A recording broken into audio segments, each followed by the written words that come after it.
Hopefully it's nothing. But I should speak to Blackthorn just in case.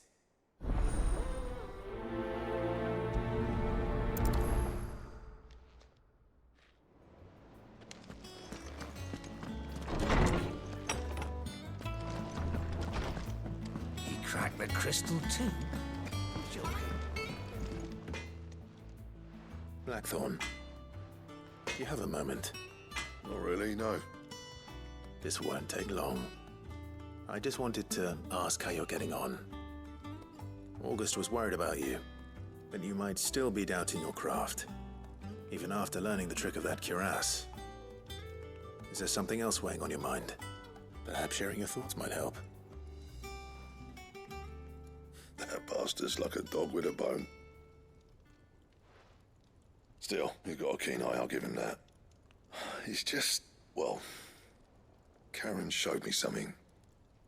Something I've never seen before. And that was? A sword. An odd-looking thing with a single-edged blade. The metal itself wasn't anything to write home about, but fuck me. The edge on it. You could slice a man clean in two with a weapon like that, and he'd be halfway home before he even realized he'd been cut. So that's what's troubling you? No. Not troubling me exactly. More distracting. Can't stop thinking, how do you get an edge that sharp? It's driving me mad. And if you knew how to do it, we could arm the curse breakers with even better blades. That's about the size of it, yeah. I'll see what I can find out. Sharper swords are always welcome. And we can't have our master blacksmith being distracted. You're a soft touch, you know that. But I can't say I'm not grateful for it. Good luck, eh? Thank you. Let's see what Karen knows about this sword.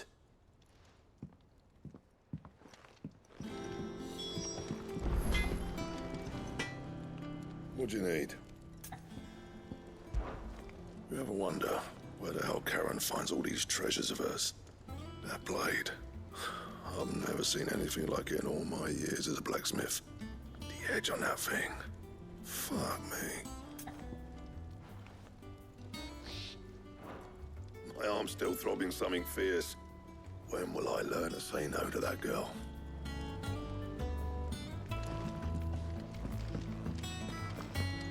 Here's what you told Nan about Kupka. Hopefully all our old friends can rest easy now. You're looking well, Karen. What do you want? Out with it. I want to know about the sword you showed Blackthorn. Single-edged and extremely sharp. Running around after him again, are you? I suppose I am, yes. But I need to help him find out how to work an edge like that. It's driving him to distraction. Little wonder, I suppose. There's not many like that make it as far as the twins, and those that do go straight into private collections. Which made it nice and easy finding a buyer. Can you tell me who bought it? Where is it now? You think I tell people who my clients are? Suppose you're not likely to go nicking him off me, are you now? Fine. If you stop mooning at me like that. Lord Ignac's the man you want. Delmecian bloke. Collects weapons and the like. And he's got more money than sense, which is why he's one of my favourite clients. Reckon he'll still be at the inn in Dalamil, where I left him. Thank you, Karen. Oh, and he's a touch eccentric, if you take my meaning. I appreciate the warning.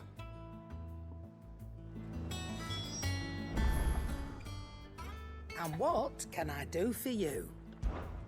Go on, then.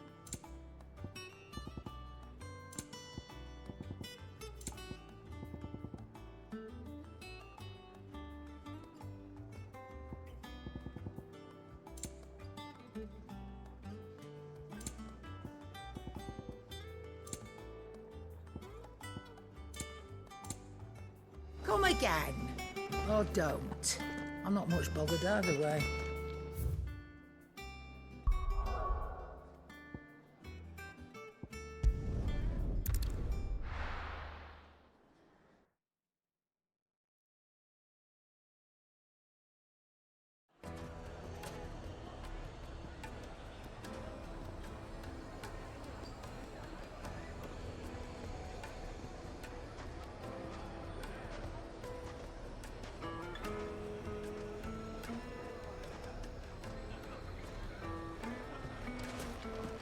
People take notice of wealthy men. Shouldn't be too hard to track down Karen's collector.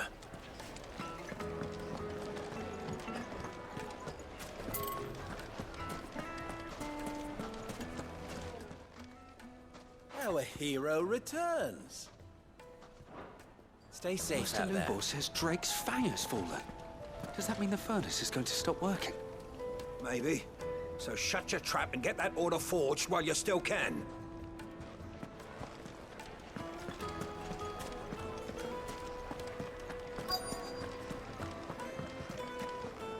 The St. Drake's fang is gone. The whole Mother Crystal gone. Back again, are you? Any more trouble and you'll be barred for life, however deep your friends' pockets might be. Been a tremor.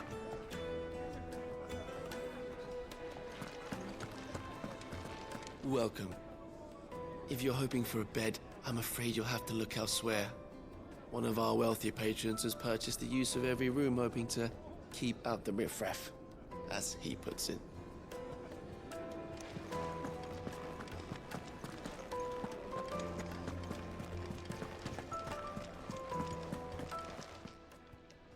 My reputation will be ruined! Ruined! Calm yourself, Lord Ignac, I beg of you, before you do yourself a mischief. Pardon the intrusion, but Out! Get out! I paid for these rooms so I wouldn't be disturbed. Leave me be! Please, allow me to apologize. His lordship is going through a difficult time, and he's never been fond of guests arriving unannounced. Radim! Get rid of the filthy oaf this instant! Very good, Lord Ignac. Would you mind stepping outside for a moment?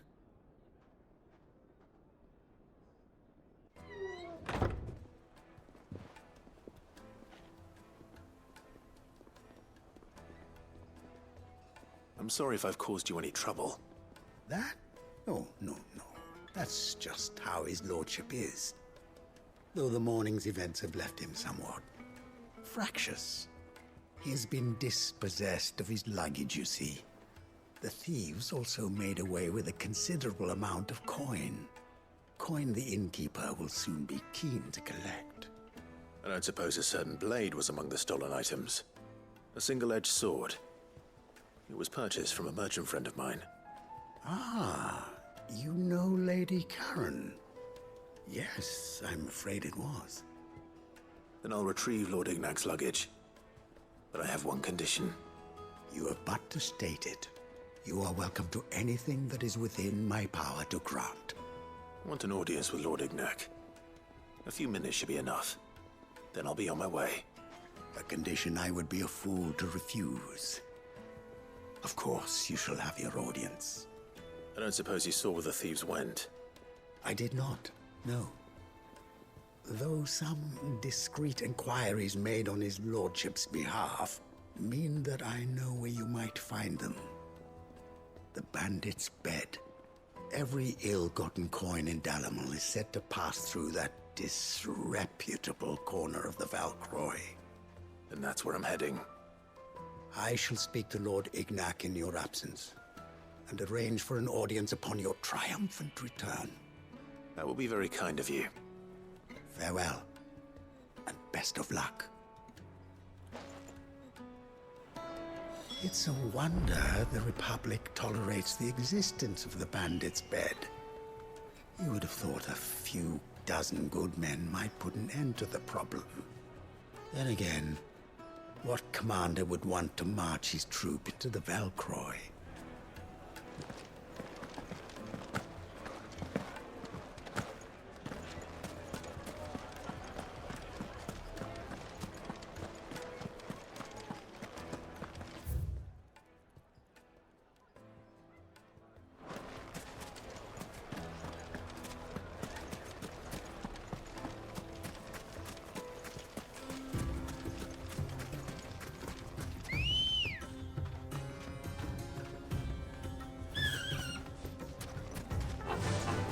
Run like the wind.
Thanks, girl.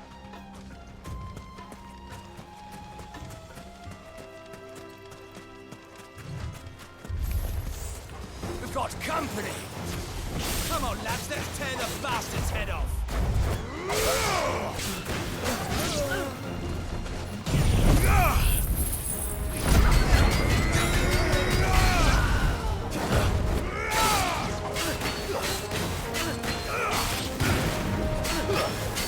Let's try.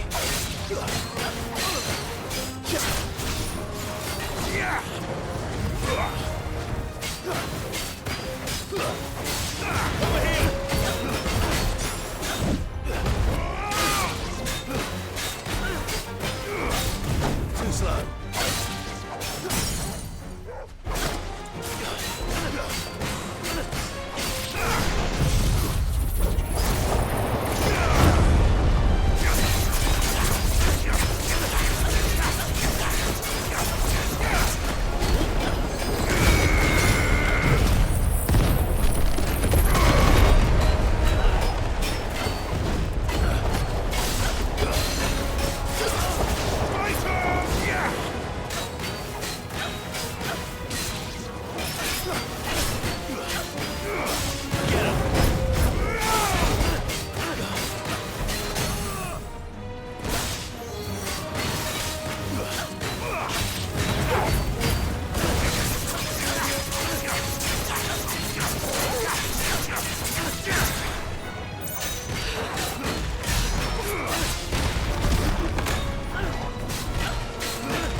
Nice try.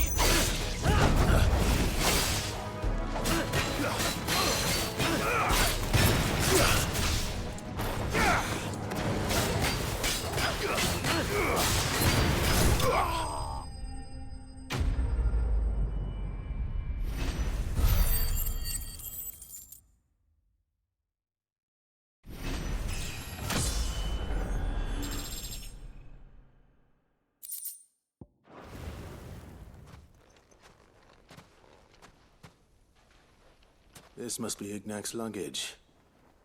Nothing seems to be damaged. All right. Let's get it back to Dalamil.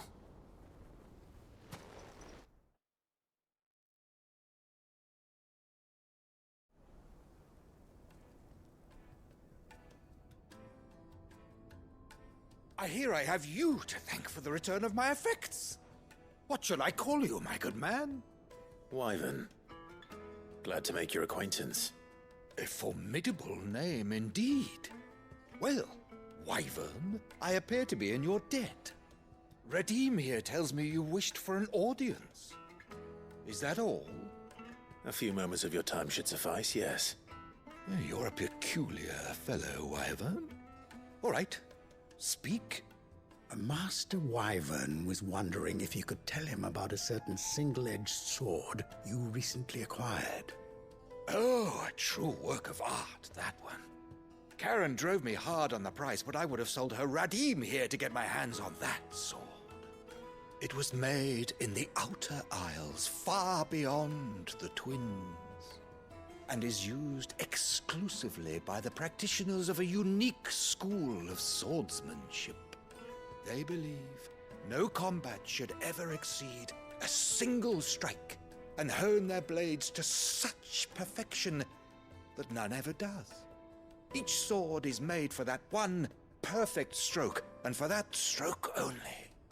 They crack upon a second blow. There's a brutal sort of beauty to it, really. But how do they hone such an edge? Fine question. Why, they use a whetstone, of course. Whetstones, rather. A whole array of them, ranging from the coarse to the fine. 10,000 licks with the sharpening stone, then 10,000 more. But it is the final stone which lends the blade its legendary sharpness. A mineral quite foreign to this great realm of ours. And that is the key. The secret ingredient. Wyvern, it occurs to me that my little lecture is hardly equal to services rendered. Take this, together with my regards. The very stone of which I spoke. Far rarer among collectors than even the blade itself. And a far more fitting payment. Thank you. Pardon the intrusion, my lordship.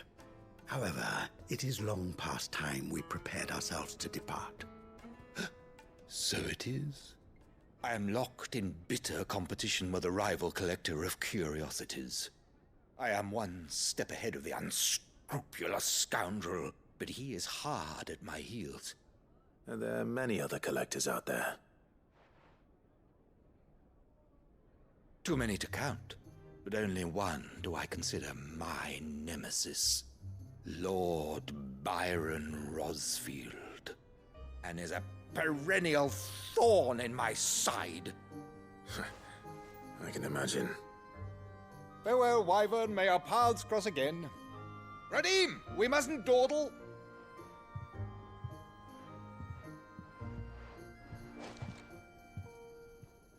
I think his lordship is rather taken with you, Master Wyvern.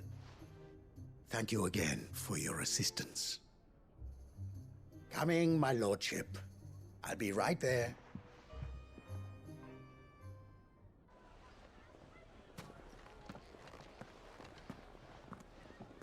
Trust Uncle Byron to find such an interesting rival. Now, let's see what Blackthorn makes of this whetstone, shall we?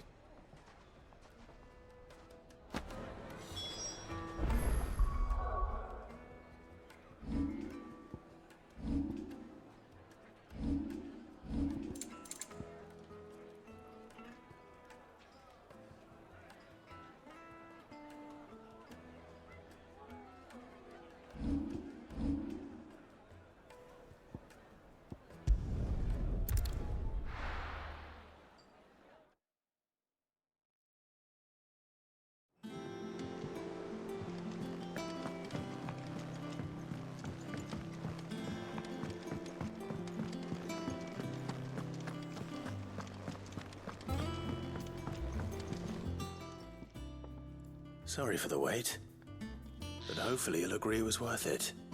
You learned something about that sword, then? I did better than that.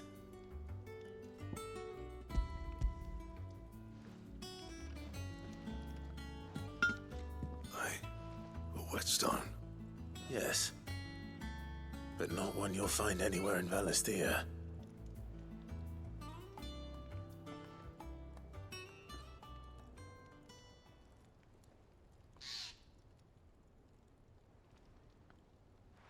No wonder I couldn't get the same finish on the grinding wheel.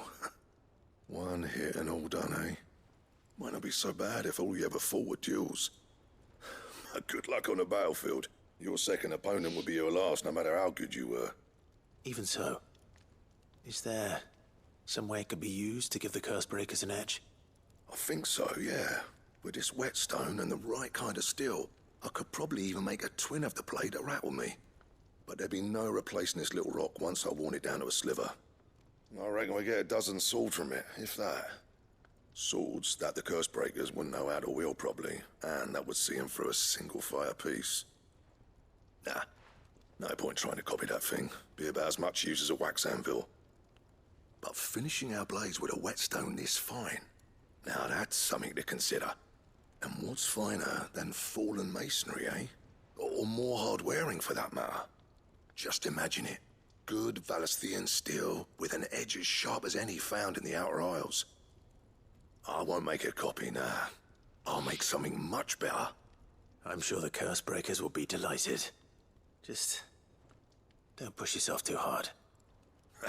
Don't you worry about me, sunshine. I've been working day and night since I was half your age, and I'll still be here when you're long gone. Hey, thanks, Clive. I mean it. I owe you one, August too. It's good to know someone's looking out for me. He'll be happy to hear you said that. And I'll see that my debt to you's paid. First new blade I make's got your name on it. You come and find me when you've got the materials. All right. I will.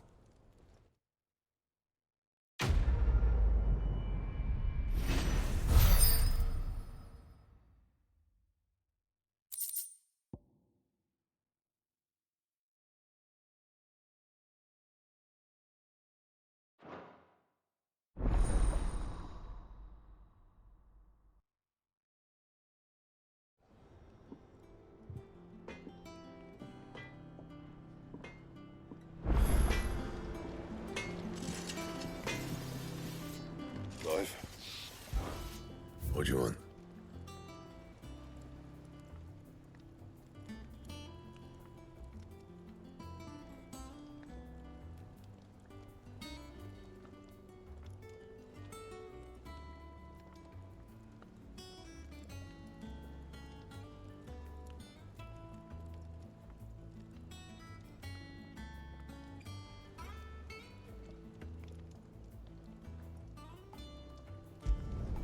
Should last you a good while.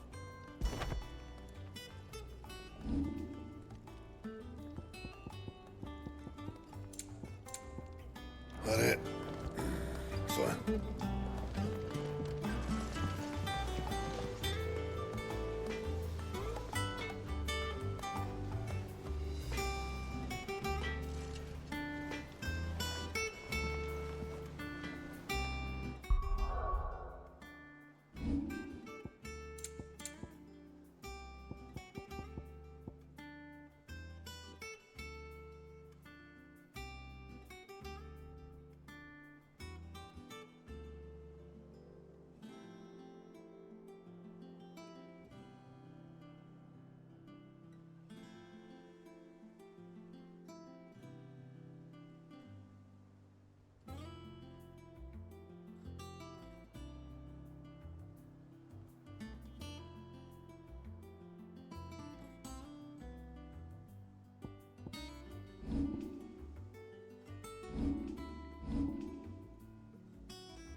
Crack the crystal too? Joking.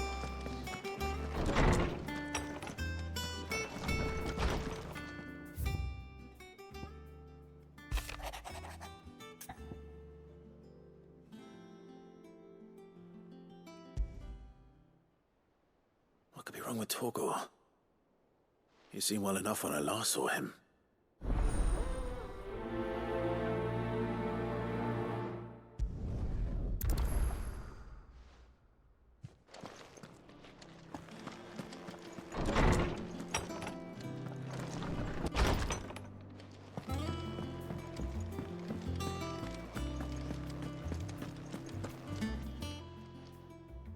I got your note. You think something's wrong with Torgor? So you can read. Congratulations. But I didn't say I were wrong with him. I said something weren't right. He's not been eating me treats. He used to love cracking the bones from Molly's boiled brown, but now he won't so much as look at them. Didn't like him. Which is why I'm of a mind that his mind's on something else. You've not been working him too hard, have you? No harder than usual. Is that it, boy? Do you need a rest? What was it you said he was? A frost wolf? That's what the lawsman seems to think. Then maybe this all has something to do with whatever it is that's woken inside him. I suppose things have been different since Rosalith. Perhaps Hippocrates knows something. Instead of everything, you mean? Perhaps.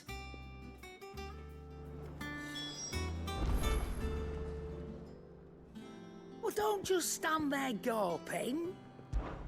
I don't claim to know much about frost wolves, but I expect Holmes does. Claim to, that is. Try not to get yourself killed, eh? A seed of ingenuity sown in a fertile mind. By long travail of helping hands shall e'er fruition find.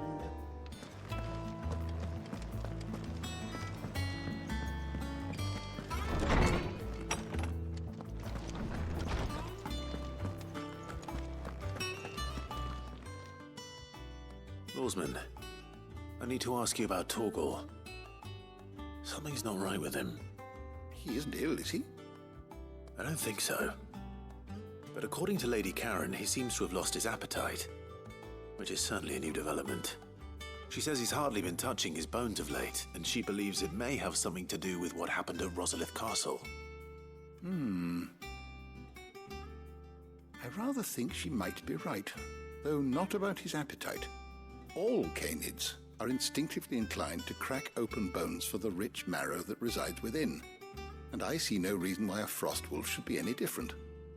Accordingly, I suspect it is not a lack of appetite that afflicts Torgal, but a surfeit of it. If we assume that his newfound magics require additional nourishment to sustain,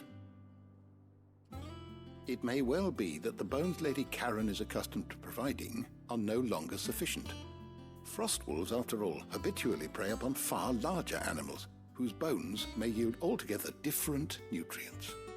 As to where one might find a suitable substitute, some antelopes that graze the meadows of eastern Rosaria have been known to grow to a size more than double that of their lesser cousins. I don't recall ever seeing any that large. And little wonder.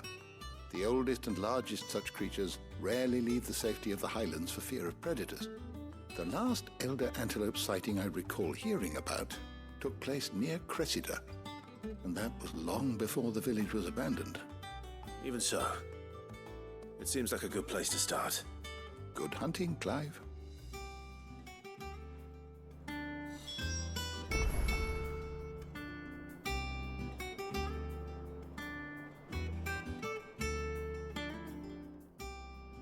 My knowledge is yours.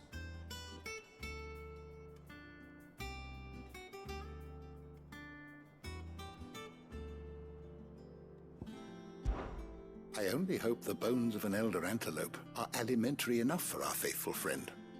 If not, we may have to set our sights on something larger still. You know, I sometimes forget that the study of history can have practical benefits. Do thank Mid for reminding me of that.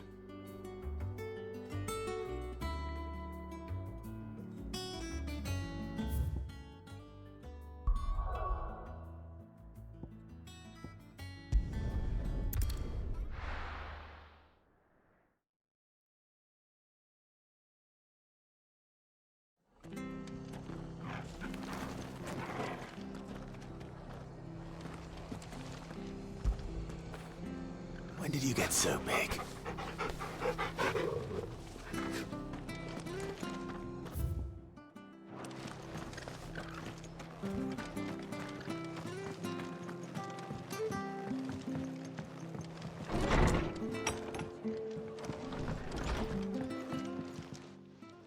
All right, Clive.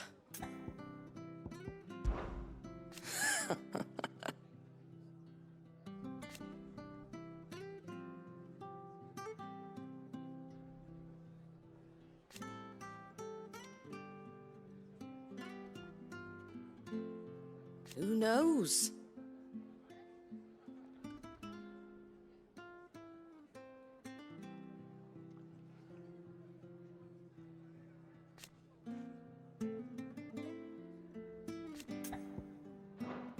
You off then?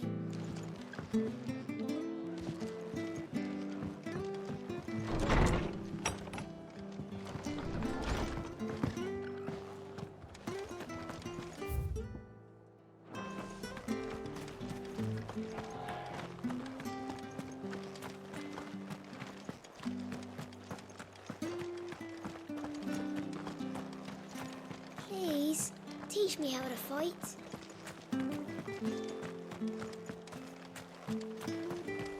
Naught but wild beasts, this end. All their twisted talons and gruesome maws used to turn my stomach. But that was before I heard about the Black Shields.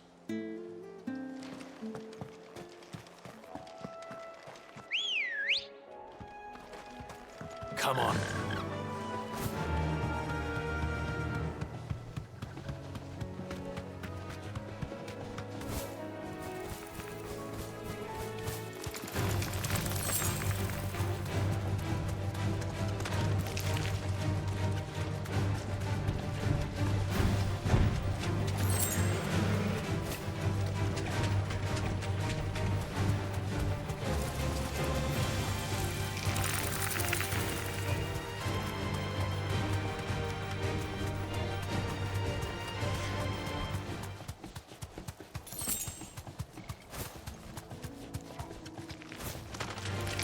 to fight.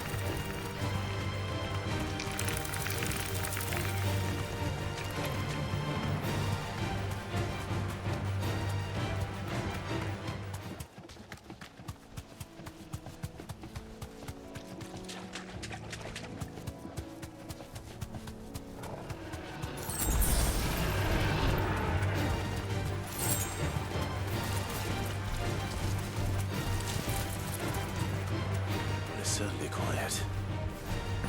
If I were a giant antelope, it would seem like just a place.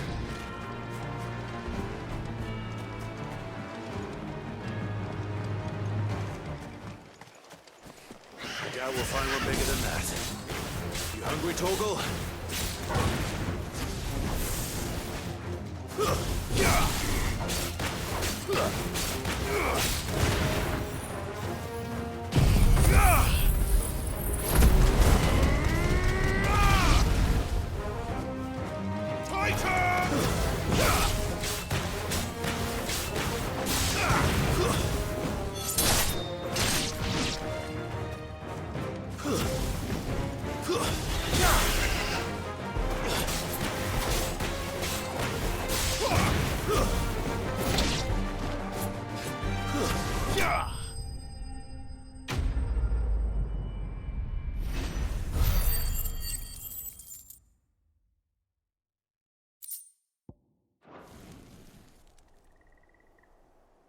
Now,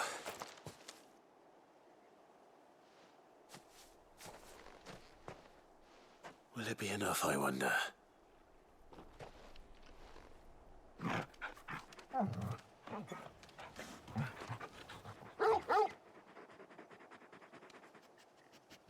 I say that answers my question, which means we owe the lawsmen our thanks. You're just a big puppy, aren't you? A very big puppy.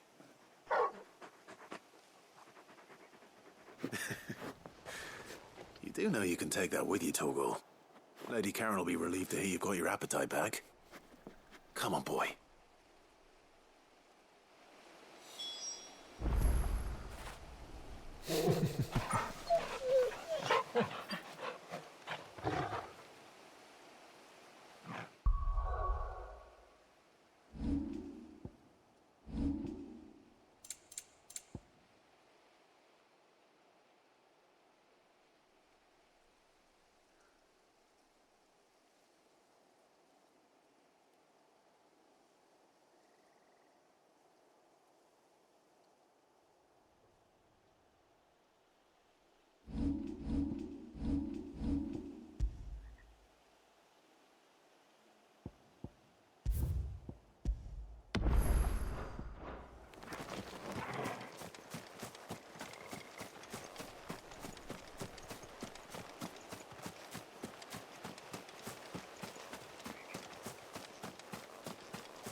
Seems this one has a little more life left in it. All right then.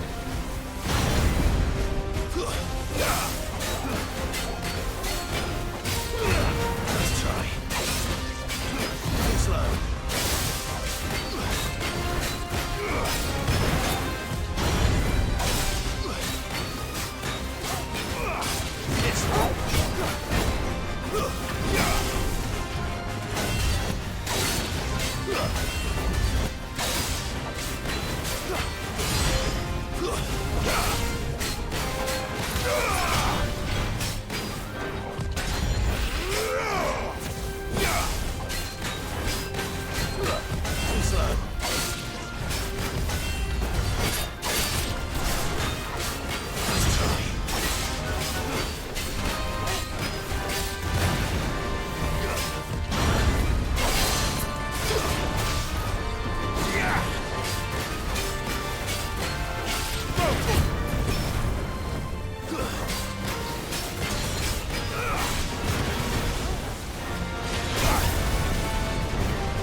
to sleep with you.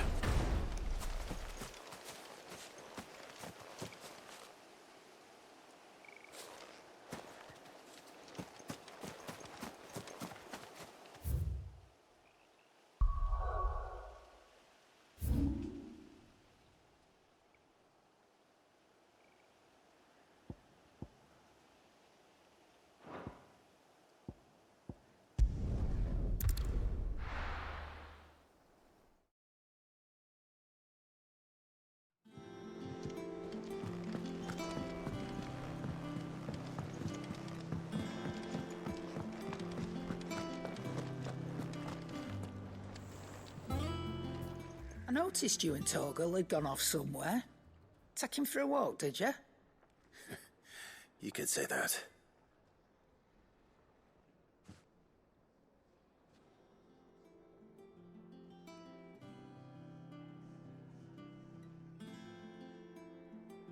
So, Molly's leftovers weren't good enough, eh? That'll teach me for treating you like you're still a pup. All right, no need to shout. Now we know what you're after, I can see about getting some in. Speaking of which, I brought one for later. Can I leave it with you?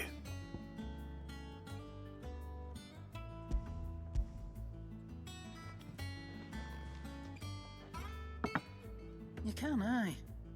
I'm nice like that. In return, you can thank Tomes for me. The bloody know-it-all. I was just on my way to see him.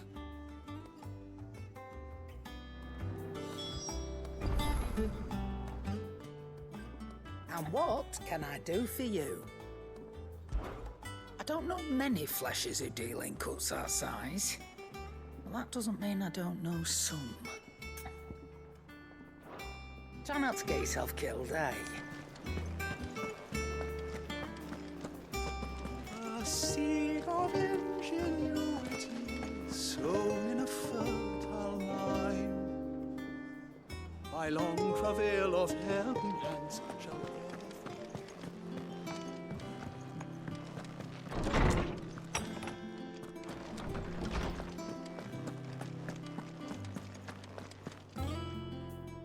Ah, Clive.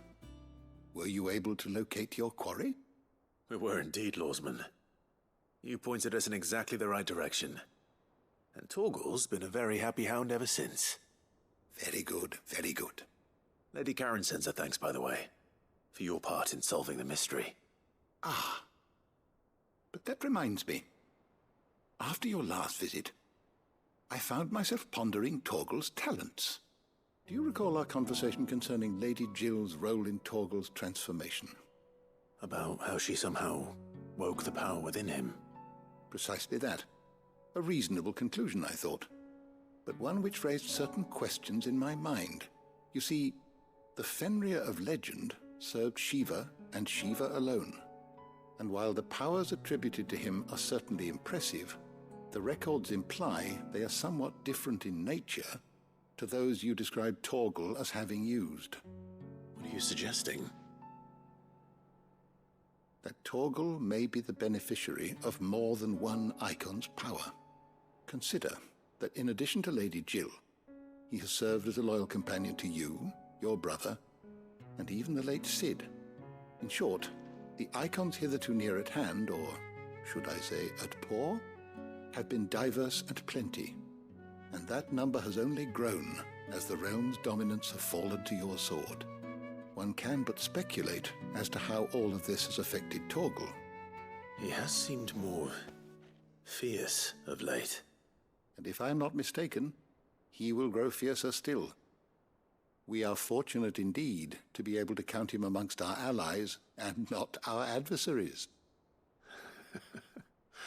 Oh, he's more than an ally. He's a friend.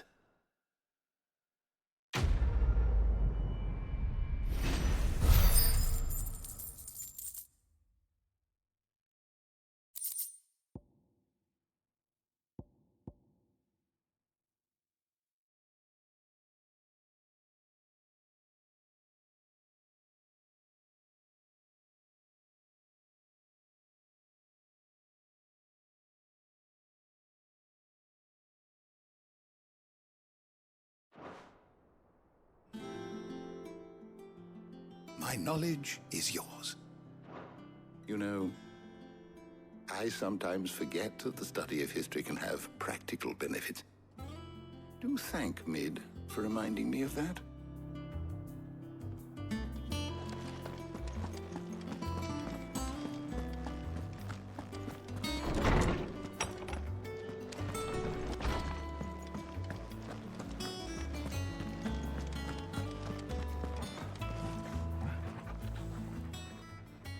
Is it business or pleasure? Watch yourself out there.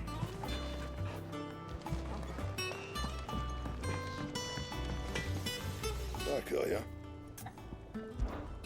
For Sancfordian, dear. And?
Crack the crystal.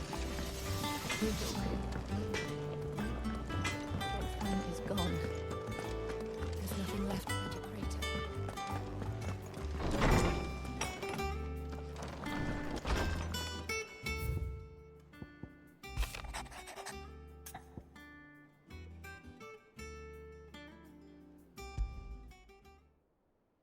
Trouble with the ledgers. Shouldn't he be asking Otto for help?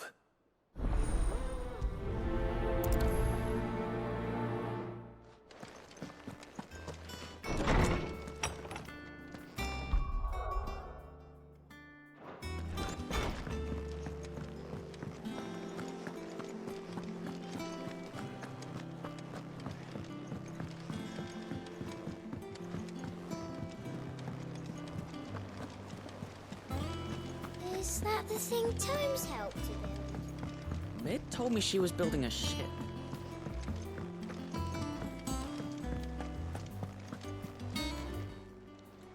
Oh, I wasn't expecting you back so soon. Is everything we've received and everything promised?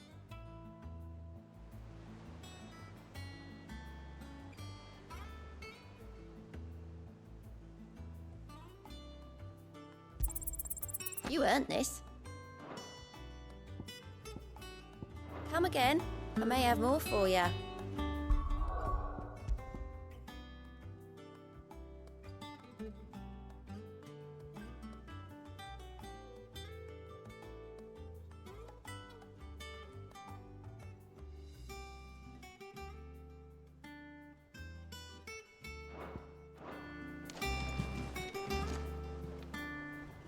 Clive, did you get my letter? That's why I'm here. Shh. Otto won't be listening. Is this better? A little. Listen, I've some bad news. It turns out the Hideaway may be slightly behind in its payment to certain lenders, and it's maybe my fault. But I swear to the goddess, I thought I had the numbers square. Sadly, that square turned out to be more of a circle. 0, you might say. I can straighten it out, I swear, but it's gonna take some time, and I'm gonna need help keeping it from Otto. Bit late for that, I'd say. There you are! What a surprise! So let me get this straight. You forget to pay our lenders what they're due, and instead of coming straight to me, you get Clive to come to you. And I hope he'll dig you out of the hole you've dug for yourself. Clive, the man in charge of the place you've been cheerfully trying to bankrupt. And you thought this was a cunning plan. Why? Well, who needs paying? Oh, just Martha. And the Dame. And, well, Lady Karen. But only 500 talents. We owe 3 of our most trusted friends 5 million gil. Each. 5 million each. They lent us the bulk of the money we used to rebuild the hideaway, you see, and, well, I must have made some sort of oversight. Those ledgers were my responsibility, and it was my decision to entrust them to you. This is my fault. Do we have that much to hand? I can always ask my uncle. No, we don't. And no, you won't. We've lightened Lord Rosfield's purse enough. After the king's ransom we had off him, he deserves better than to see our begging bowl. Besides, we'll need to learn to stand on our own if we're gonna make this work. All right. But that doesn't mean you have to shoulder the burden yourself. Is there anything I can do to help? There might be. How'd you fancy taking these to Martha and the Dame? Rocks. Rocks, he says. Worth 1,000 talents apiece, these are. A little something Sid and I set aside for when times got lean.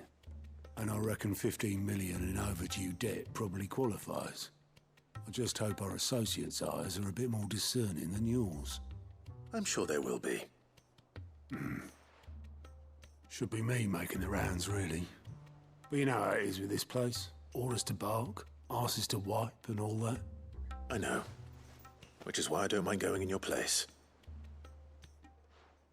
Go. Do you know why I only gave Master Clive here 2 star rubies? Because you'd rather Lady Karen killed me. Because I'd rather Lady Karen killed you. Yes. Well, I suppose this is goodbye then. Don't worry. I'm sure Karen will understand. Really? Do you think so?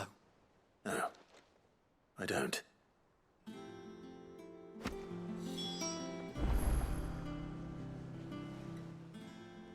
Clive! I'm sorry to drag you into this, Master Clive. It's just I couldn't think who else to ask, and you're always so willing to help everyone. You watch yourself out there, all right?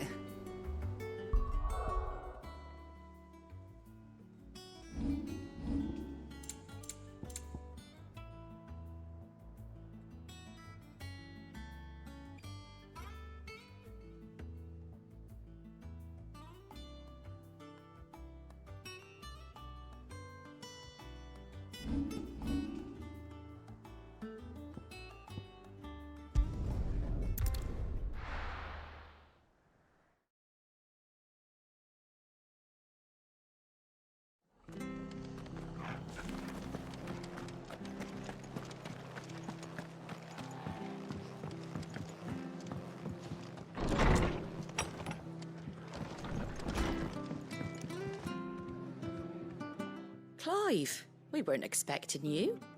I wasn't expecting to be here, but it seems we still owe you a considerable amount of coin for your help with our rebuilding efforts. And though I doubt it's what you were expecting, we were hoping you'd take this as payment.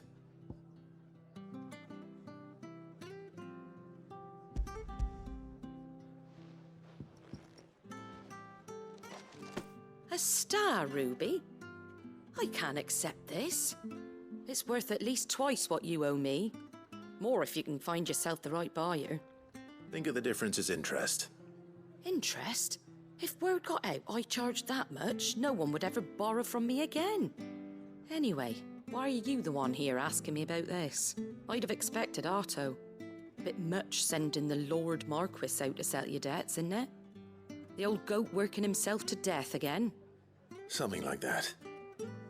Most days I think he's the only reason the hideaway's still standing. Same as always, eh? Back when the place was nothing but a twinkle in the eye of a recently retired Lord Commander, word is he was the first one Sid reached out to. Probably knew that without his strong arm and level head, the idea would never get off the ground. Sid may have been the face of the hideaway, but Otto's always been the backbone. And when Sid passed away, we were all worried that would be the end of it. That Otto would just give up. His death was hard on everyone. But it must have hit Otto hardest of all. But he didn't give up, did he? Quite the opposite, in fact. If I recall, he was the one who nominated you as Sid's replacement, and rallied the rest around you. I reckon what he saw in Sid, he saw in you too. And don't we all? Doesn't hurt that you're half as stubborn and twice as handsome, neither. That, and you keep good company. I suppose I do.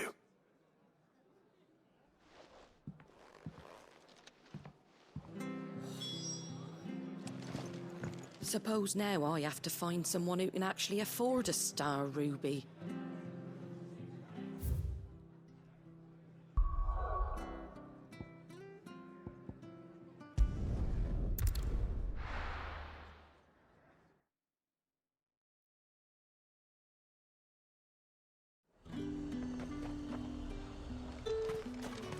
There's talk that the Glassgate flood has finally spread to the worm. But that'd mean half of Oriflamme's under ether.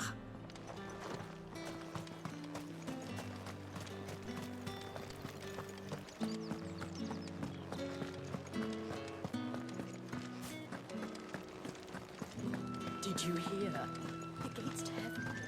I want to see you. Time was there were great coin sacks swinging from every belt in town. Not anymore. Since the capital moved, they're all shriveled to the size of peas. What am I going to do without Sweetwater and oil of talc? Milady, I come bearing gifts. Gifts? Whatever is the occasion.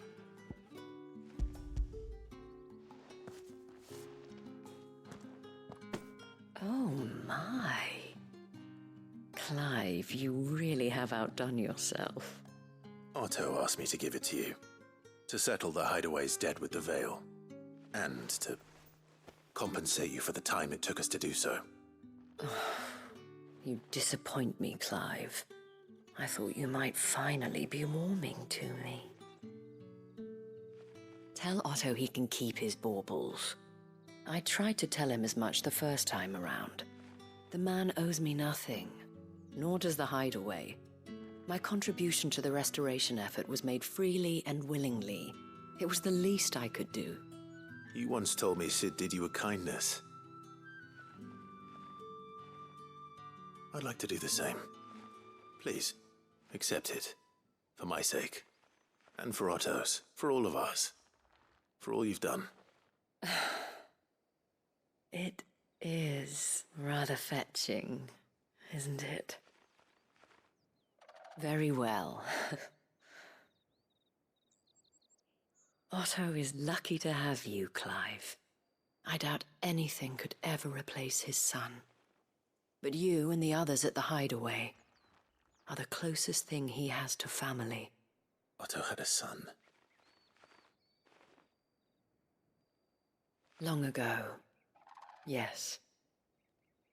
Sid told me Otto lost him when he was just a boy, and blamed himself for not being able to stop it. I don't know how it happened, whether there was anything he could have done, but it was clear that it weighed heavily on him. I didn't know. How could you have? I doubt anyone did. Besides Sid. I've never met a man more keen to bear his sorrows in stoic silence. An ill habit, given that both have always been surrounded by friends desperate to help them. I'm beginning to see that.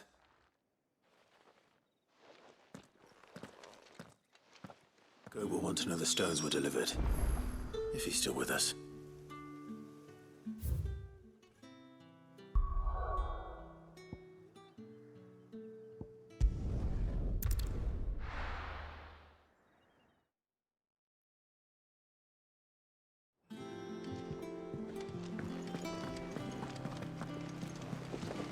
Is that the thing Tomes helped to build? Mid told me she was building a ship.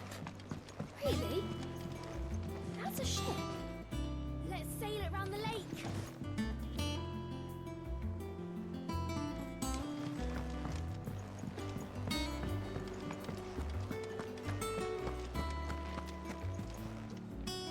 Goat.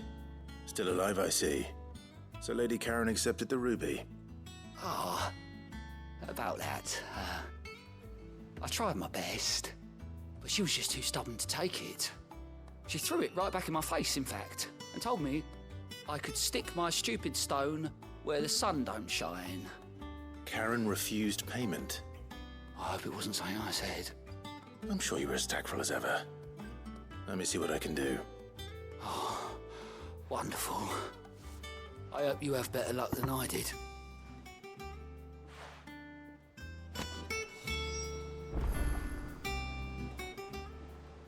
Clive! Oh, this time Otto really will have my head. Assuming Lady Karen doesn't get me first. You watch yourself out there, all right? How may I help you today, Clive? I'll be here waiting.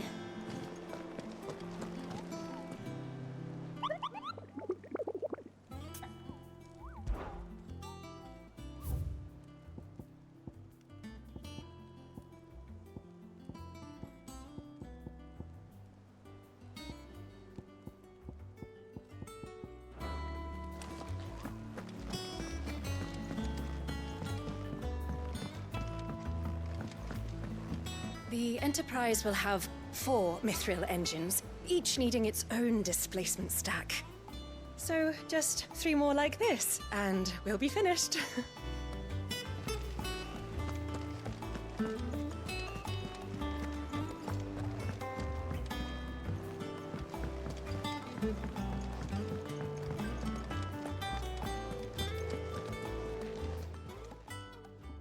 Lady Karen, Goad tells me you weren't happy with our offer. Would you prefer the debt was repaid in coin? What debt? I don't recall lending any of you lot me hard-earned gil. I may have tossed a talent or two in the Hideaway's coffers, but those were donations, and you can hardly call it charity if you go asking for it back. Of course not. But one good turn deserves another. And our circumstances have changed. Surely you wouldn't shun the gratitude of a pauper who happened to have become a prince. Oh, so you're a prince now, are you? Fine.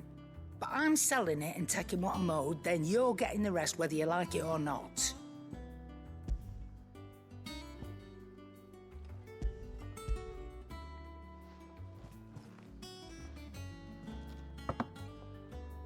Where'd you even get this? A decent trader might nab 1,000 talents for a star ruby. A canny one, meanwhile, might claim it were nicked from the belt of Sid the Outlaw himself and ask twice as much. Might be I already have a buyer in mind. Might be you even know her. A fine continental maid whose beauty's only eclipsed by a guile in commerce. You wouldn't mind, would you? Not at all. Just be sure to tell her that it's always a pleasure doing business.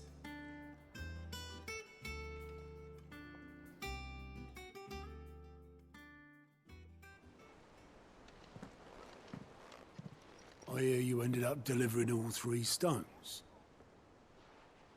Thanks to this lump. I sometimes wonder what I pay you for. Speaking of which, I still haven't been paid last month's wages. Oh, so you remember what's owed to you, then? Get your ass behind that disc of yours and don't get up before those ledgers are square. Right away.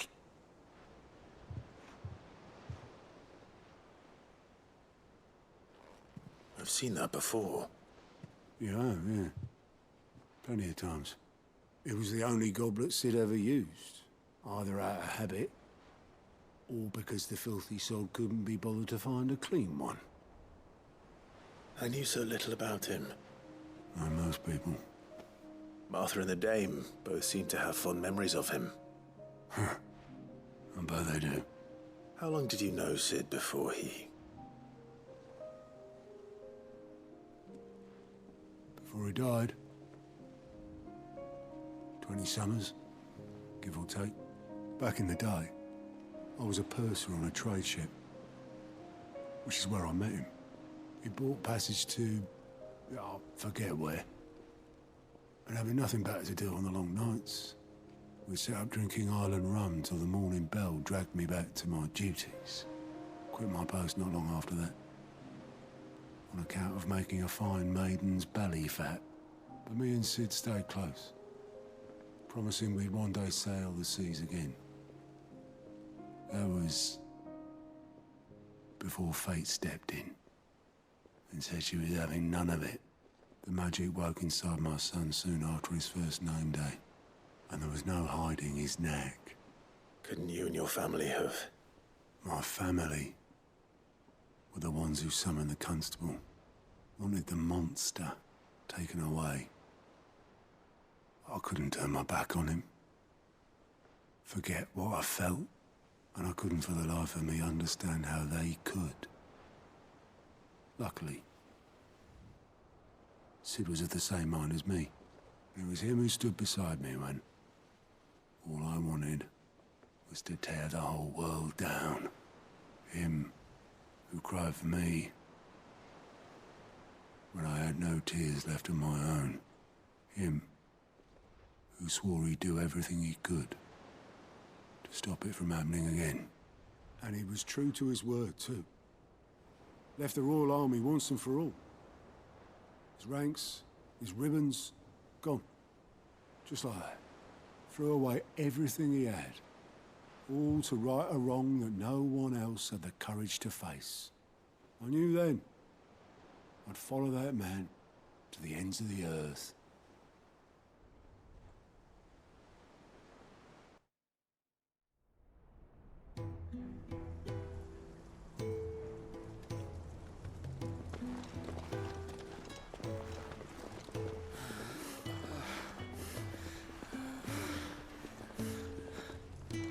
He was always too clever for his own good, was Sid.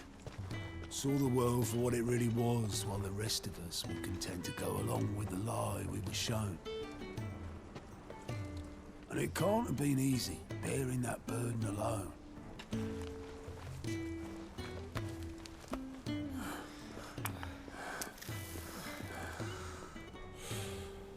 But he didn't let it stop him. He never lost faith in what he believed was right. And that gave us faith in him. Faith he'd steer us true. So I swore to myself that I'd always be right behind him, ready to catch the stubborn sod, if ever he should fall.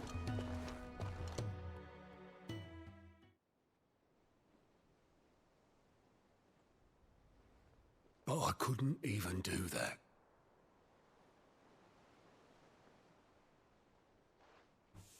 Ignore me. Just the ramblings of a tired old man. Leave that lot. I'll tidy it up in a bit.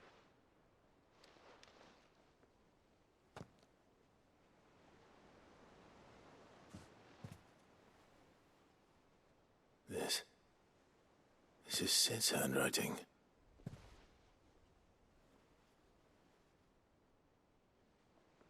Dear Otto.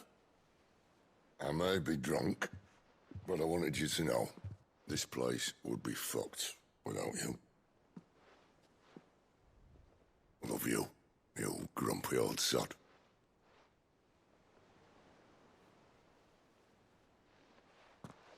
This note. Hmm? What about it? Sid was right. Without you, we'd all be lost.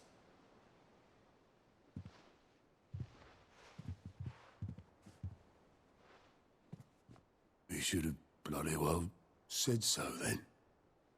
Just once. Before he went.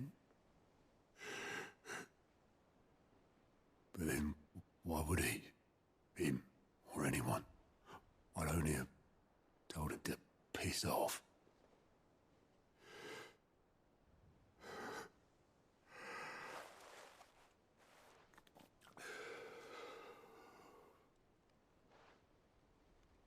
You're wrong, though. Both of you. It was never just me keeping the hideaway afloat. It was all of us. I just shoved people in the right direction. I barely seem to be able to do that anymore.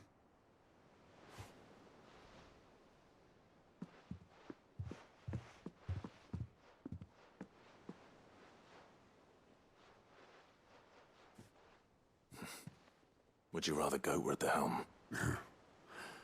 Well, maybe I've got a few more years left in me. I'm going to hold you to that, Otto. Before you go, Sid would have wanted you to have this. But that's... This'll do me just fine.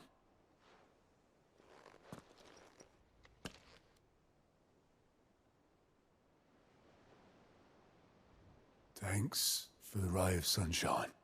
I'll see if I can't pay you back. Already have.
Mid told me she was building a ship. Is that the thing Tomes helped with?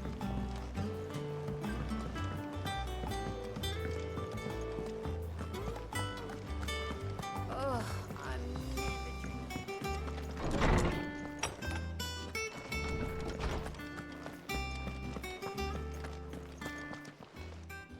My knowledge is yours.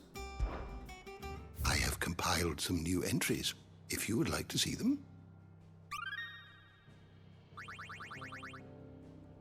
What subject shall we consider today?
door to the shelves shall ever be open.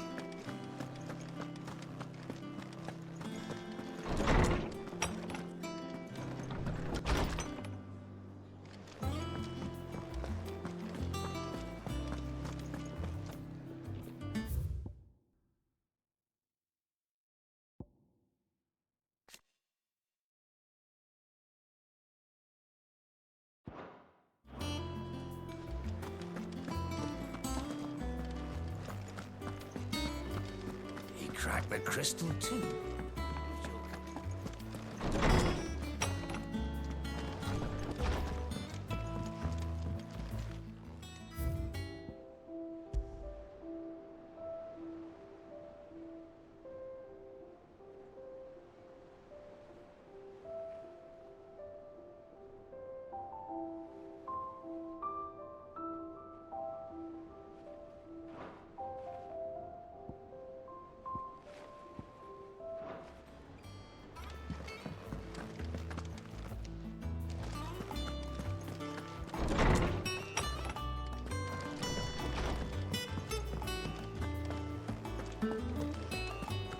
What you told Nan about Cupca.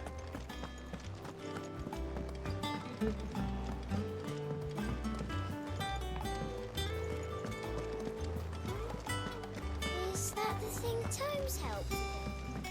Mid told me she was building a ship.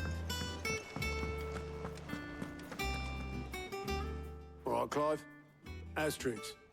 Mid finished sending half the hideaway traipsing across the twins, has she? I swear, that girl'd do anything to put off visiting her old dad's grave.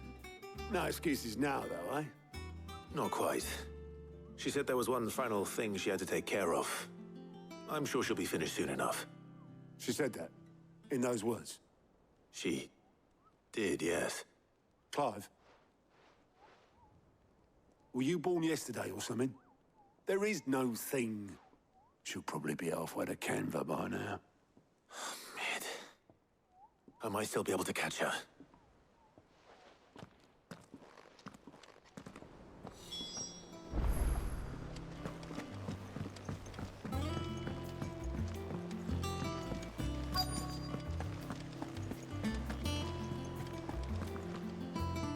Obolus, have you seen Mid? Yep. In a boat, going that way. Then I'm too late. You in a hurry and all, are you? Oh, I offered to take her across, but she wouldn't wait. Just paid for a dinghy and rowed off. Oars going like the clappers.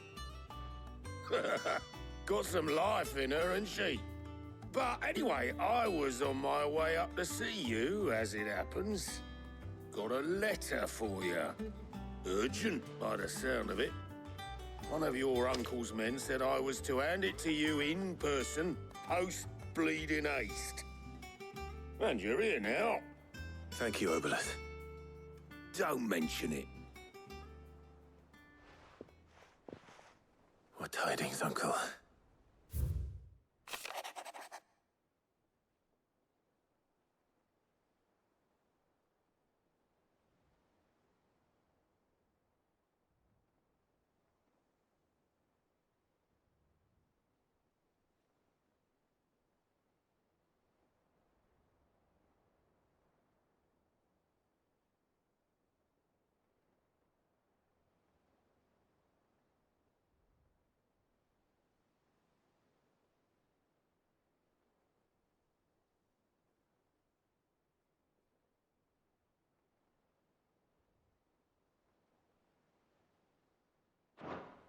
Trouble in Canva.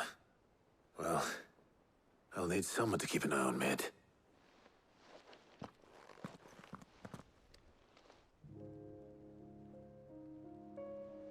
So what? Mid got us to do all the dirty work and then just sailed off into the sunset? It, seems that way. Well, nothing we can do about it now. But next time you plan on visiting Sid, you might want to tie her to something before you suggest it. Ah, don't be so hard on her. Gotta admit, the dirty work was kind of fun. Everyone pitching in, all that bollocks. Just like when we built this place. You're right. Anyway, we all set to head to the old hideaway? I could do with getting to Canva pretty sharpish. Wouldn't do to keep Lord Rosfield of the Seven High Houses waiting now, would it? Not after he asked for me personally. Gav will be leaving with me. Will you mind the place while we're gone? You can count on me. Just be sure to give Sid and the others my regards. All right. Oh, by the way, Jill will be joining us too. She's got some things to take care of, but she'll meet us there. I hope she's telling the truth at least.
Well, Sid,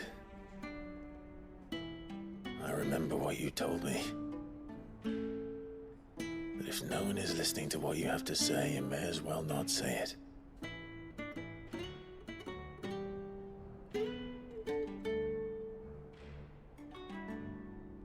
But I will say this, old friend. Hugo Cooker is gone. His shadow looms over us no longer. It's a pity the Phoenix can't be in two places at once. If he'd have been with us, maybe he could have done something for the lost. Not even the Phoenix can bring people back from the dead. Life has a beginning and an end. So we must live while we have the chance. And not as slaves to the crystals, but as free men. May we join you?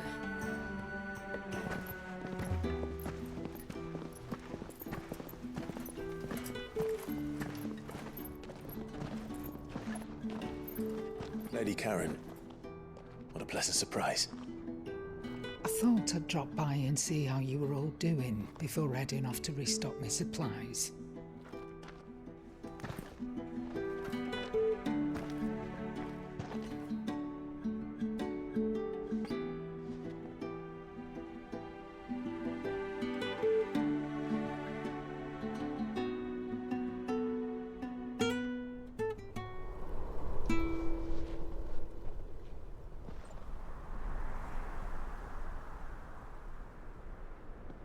It wasn't the most scenic view back then, but it were never as bad as this. I know. The blight marches on. And soon, there will be no escaping sights like these.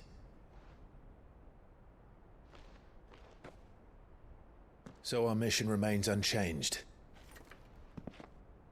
We cannot stop until every Mother Crystal is gone, and their thirst for ether with them.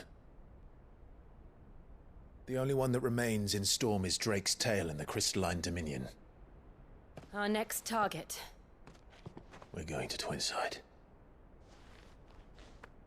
It's the capital of the Empire these days.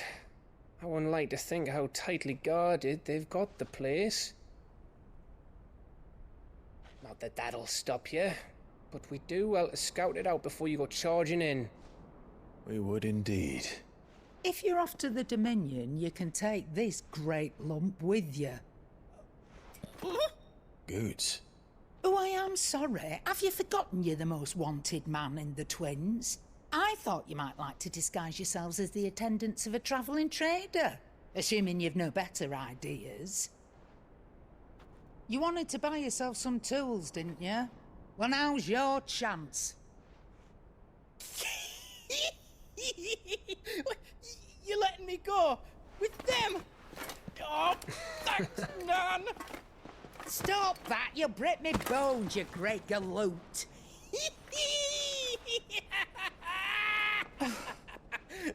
There's a caravan that runs back and forth between the Dominion and the Bocklad markets. It's managed by the Merchants Guild. Just show them Goots's traders pass and you'll be on your way. It'll be a damn sight less risky than footing it the length of the Crystal Road. That's for sure. Thank you, Karen. And glad to have you with us, Goots. Okay then. That'll get me things, and I'll meet yous there. See yous down in Bocklad. Get off! Me poor fingers! Jill, you're with me. Understood. And Gav, Already on my way, Captain. be careful. Aren't I always?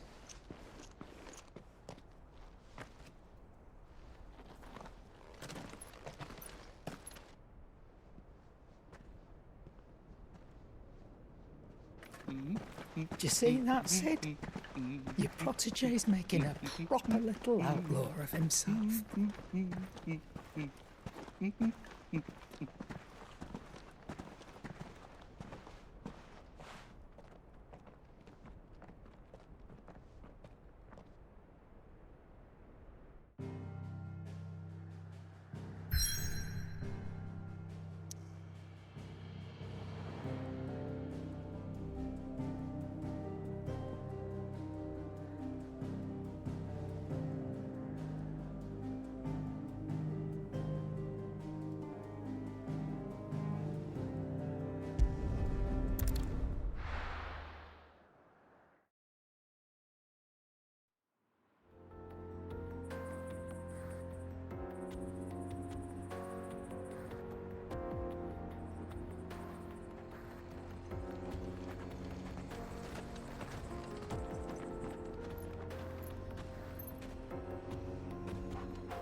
How are you feeling?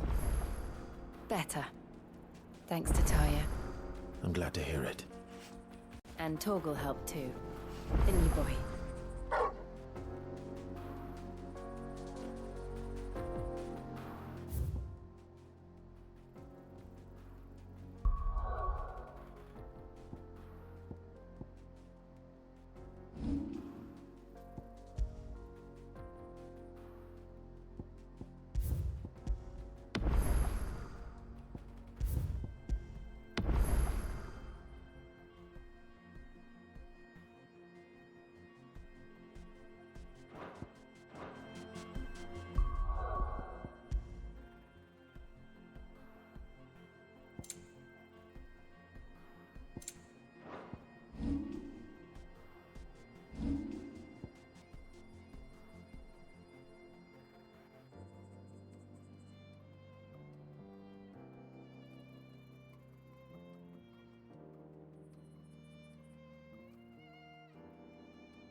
This used to be a trade route for merchants crossing the Scars, till the Republic laid a new road wide enough to let wagons pass, and all official traffic moved there.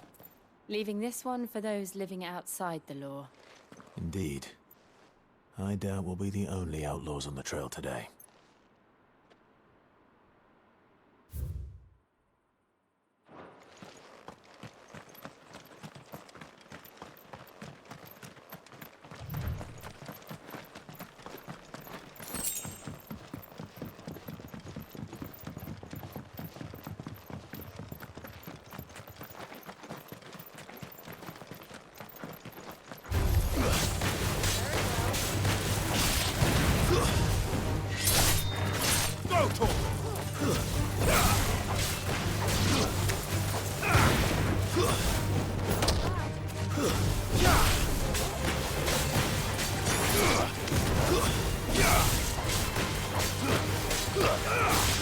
Get him!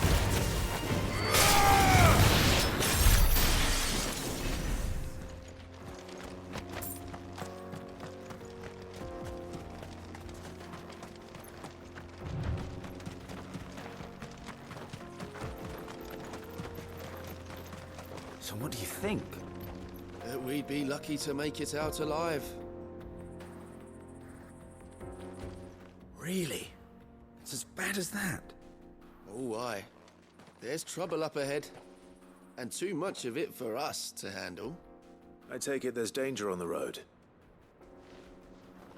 Oh, what about this fearsome-looking fellow? You think he'd be equal to the task? Oh, no doubt. Assuming he's willing to hear us out. Well met, friend. My brother and I have been tasked with finding a merchant's missing cart. You seen it by any chance? How does a merchant misplace his cart? Oh, the man's a coward. When he thought goblins might come a-snarling, he ran, leaving his livelihood abandoned in the pass. He sent the two of us to fetch it, but it's gone. Now, I'm not much of a thinker, but I know the work of thieves when I see it. My brother's right on all accounts.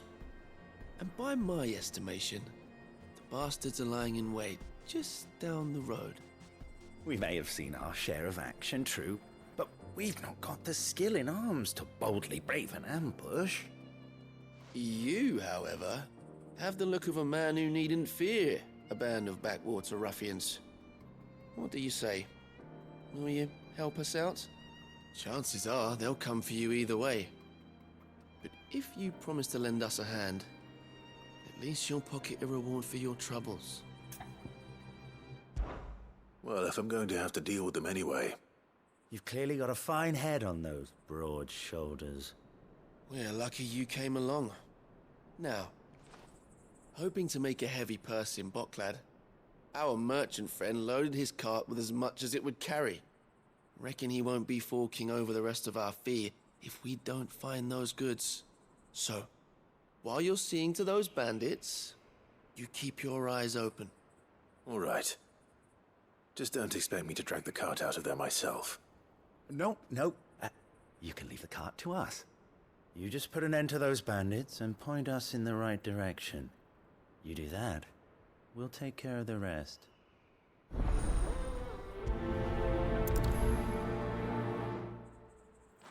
You'll be doing Bocklad a favor if you can clear out that pass. Why, I dare say they'll give you a hero's welcome. I'm not sure I trust those two. But if there are bandits lying in wait, I should probably take care of them.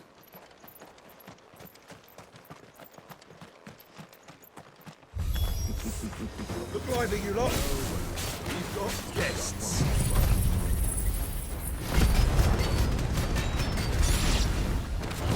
These must be our bandits.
That's them dealt with. Now, where's that cart?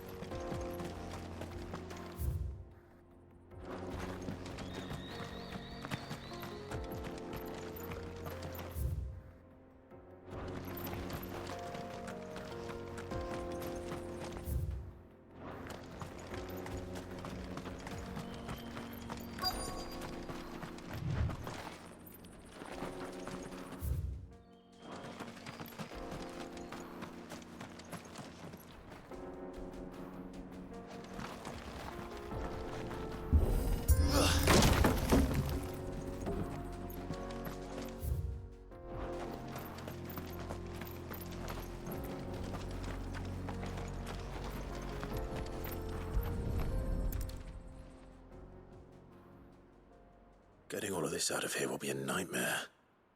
Seems we've found ourselves the right man for the job, wouldn't you say? Found the cart and didn't leave a single bastard breathing. Our merchant friend will be delighted. And how exactly will he be getting his goods out of here?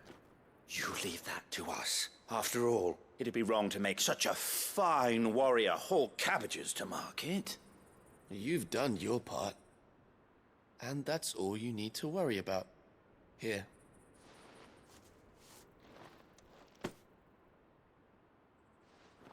It's been a pleasure. Now piss off. There's no need to be so rude, brother. What if we want his help again next time?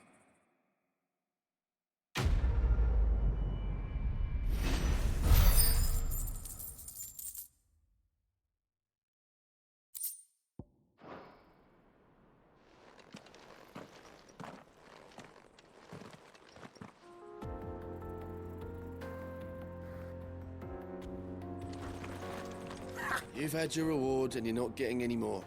Now piss off.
I see the Dalnecs lag behind Rosaria when it comes to bridge building.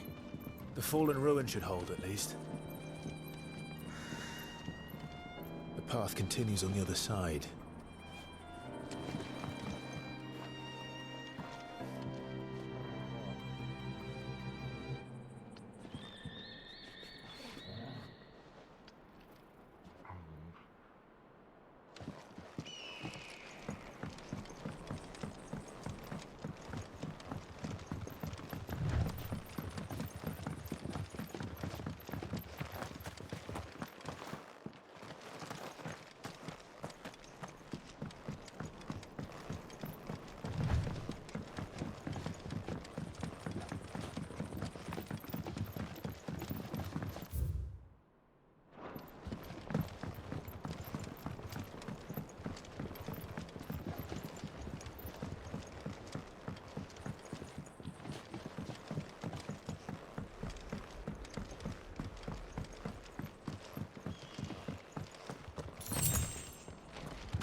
So this is Zemeckis. The land of the gods. It's even more impressive than I imagined. I remember being captivated by the story as a child. Long, long ago, man was overcome by avarice and challenged the gods in a bid to win their power. The final battle took place here, at these falls. Or so the legend goes. If anyone ever manages to plumb those depths, perhaps we'll learn if there's any truth to the tale. That the gods emerged victorious and punished man for his defiance by visiting upon him 2 curses. Dominance and bearers. To tell the truth, I always thought it strange that the dominant and their icons were deemed a curse. Back home, the dominant inherited the throne. They were admired and exalted, not spurned. Whenever I got to that part of the story, I always assumed there must be something I'd misunderstood. You had a lot of storybooks, didn't you? In your room, I mean. When we were young. The old legends were always my favorites. Epic battles between gods and men. Father encouraged me to read as much as I could. He thought it good for my education. You really were a boy like any other, weren't you?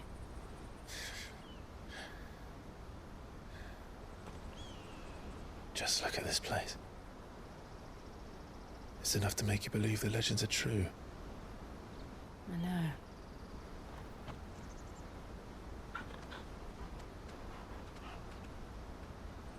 We're not far from Boklad. The road will be busier up ahead. And we'll have to keep our wits about us.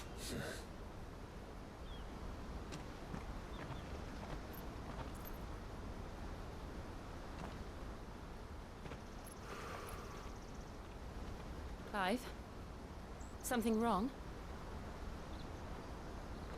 Nothing. It's nothing.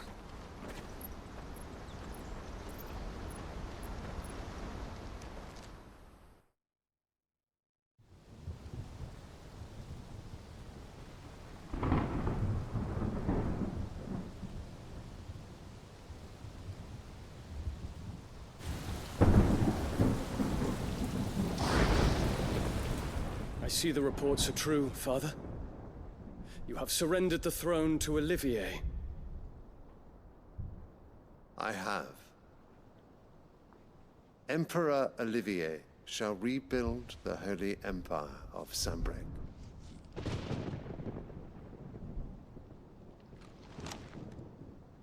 How is he to rule an empire? He is but a boy. I shall advise him until he comes of age. Father, please. Or for as long as I am able. The empire we seek to build needs young blood to rule it. And I can think of none better suited to the task.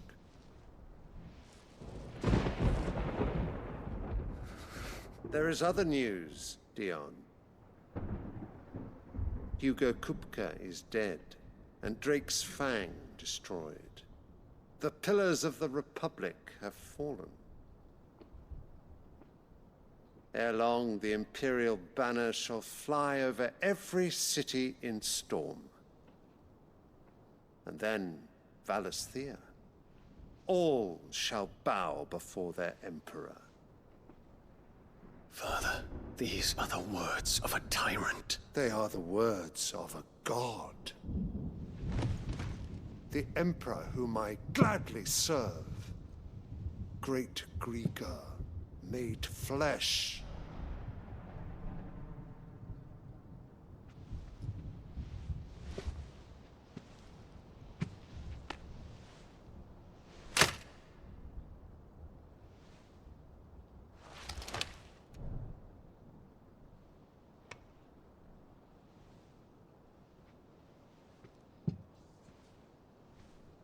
Return to your camp, Dion, and ready your forces.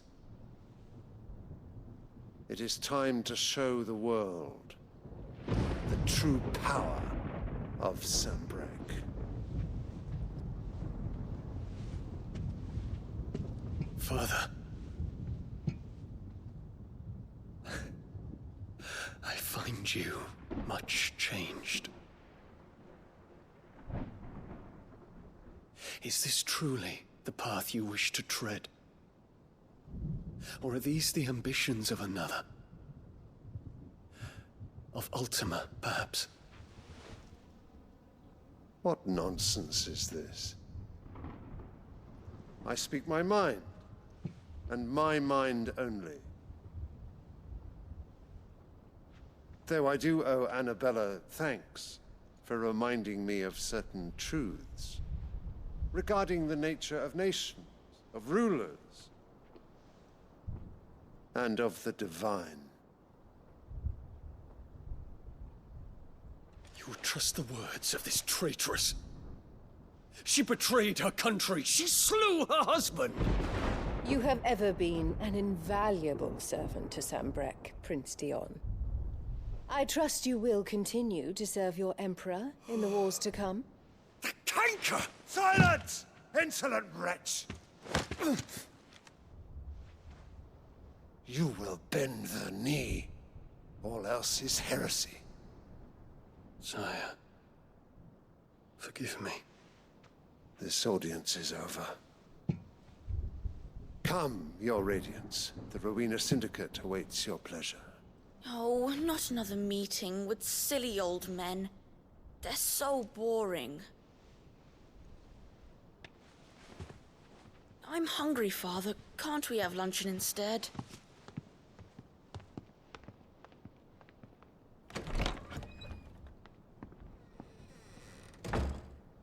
Does it pain you that you will not inherit your father's throne? I have suffered worse.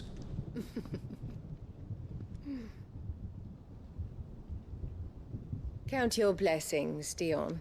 For a base-born child to be chosen by Bahamut is miracle enough. You have risen high on his wings, but you shall rise no higher, lest your impure blood stain the throne. What do you know of my blood?